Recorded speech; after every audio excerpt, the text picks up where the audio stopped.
It's Research Now.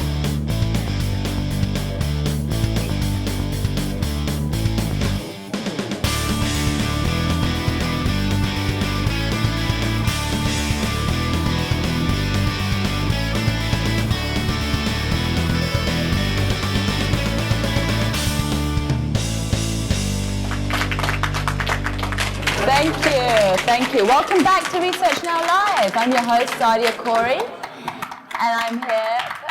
Thank you. I'm here with Amy Innerfield, VP Director of Consumer Insights at Zenithmedia. Hello. Thanks for joining us. Of course. So you've been at Zenith. How long have you been at Zenith? What does your day look like? It'll be 2 years this summer. Yeah. And what does your day look like? What are you doing at Zenith? There is no typical day, which Keeps is it really interesting. nice. Yeah. So my team is responsible for doing all of the custom research for clients of the agency. Wonderful. So our day, we can be working on cars, then switch to clothing, then switch to pasta. Yeah. So it makes it really interesting, and Yeah. the types of projects that we work on really run Yeah. the gamut. Excellent. So it's always different every day, we say, which keeps it really interesting. Yeah. That's my favorite thing about the industry. Right. How do you see research impacting the Zenith business in the next 2 to 5 years? It's really interesting. Zenith, if you look at our logo, we're called the ROI agency.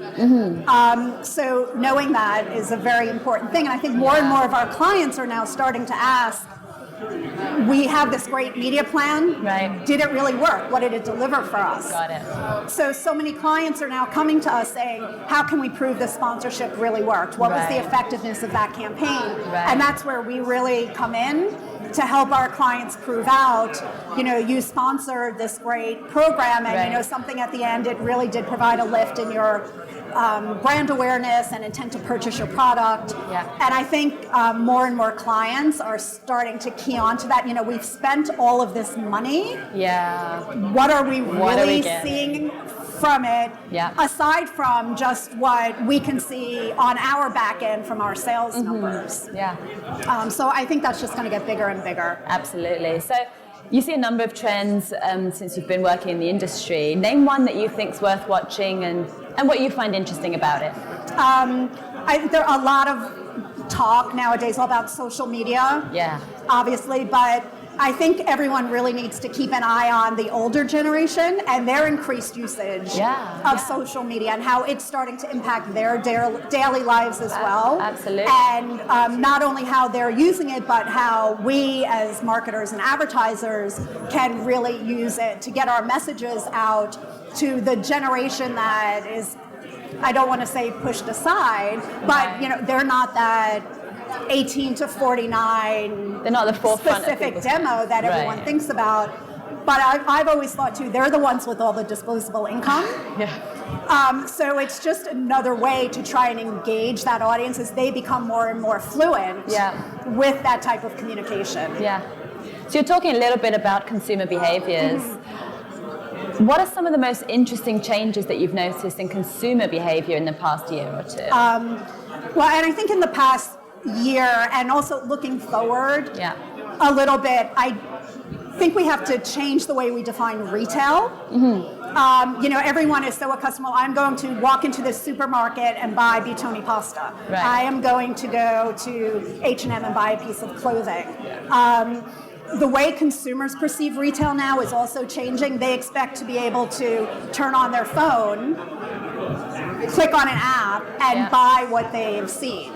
Right. And the way I think that marketers in general are starting to think about retail and in terms and how they communicate and build that relationship with their consumers really needs to change. Now, you can walk into certain hotels and go to a touch screen. I forgot my shampoo.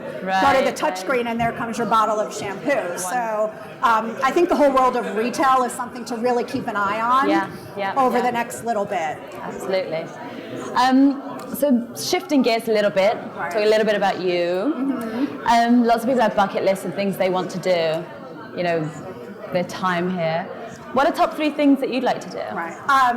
we said we were listening before to some of the other people's bucket lists, and some were quite serious, and some wanted to go and teach and whatever. Yeah, it's me. Yeah. But being in research, I've done a lot of focus groups, and I've got to see a lot of states. Yeah. So one thing, I really have a goal of getting to all the states across the country. Okay. So I'm up to 40. Okay. So I'm kind of missing all the ones in the middle, and Alaska. I'd really like to do that, and as part of that kind of drive Route 66. Right. I'm a big foodie, and I love that. So I really have a goal of being able to cook a meal with a famous chef somehow, or make dessert with Jacques Torres. Nice. Either one would be really good. And then the third one is because I plan to win Mega Millions tonight. That is 300 million something plus. Yeah. I really want to take a year. And because I've traveled a lot, I really want to do a year, 6 months in Paris and 6 months in Tuscany. And just really immerse in the lifestyle there. Learn the language Okay. And then I'd come back maybe. Yeah. But I figure that $300 million, so after taxes, what, like 175, 150? Right. Totally feasible. Yeah, totally feasible. So do you tweet? Do you have a Twitter account? I do not. You do not. If you did, would there be any one famous person, living or dead, that you would want to follow? Right, and I said, I kind of have two answers for this, because one famous person, I'm such a foodie and love it. I would have loved to have seen Julia Child on Twitter, because she always but whatever came out of her mouth was great. But the other is, I almost wish my grandmother had been around for Twitter. She was the youngest of 7 and one of 6 sisters. Okay. And they were on the phone constantly bickering at each other. So I said, I can only imagine what these 6 sisters would do on Twitter with 140 characters to each other. I think it would have been really incredible. That's a good answer. So you have been in the industry for a bit, and there's a bunch of buzzwords used in our industry. What's one of the most annoying for you? I think one of the most annoying for me, and maybe it's because I don't tweet, but Twitterverse. For some reason, it's like nails on a chalkboard to me.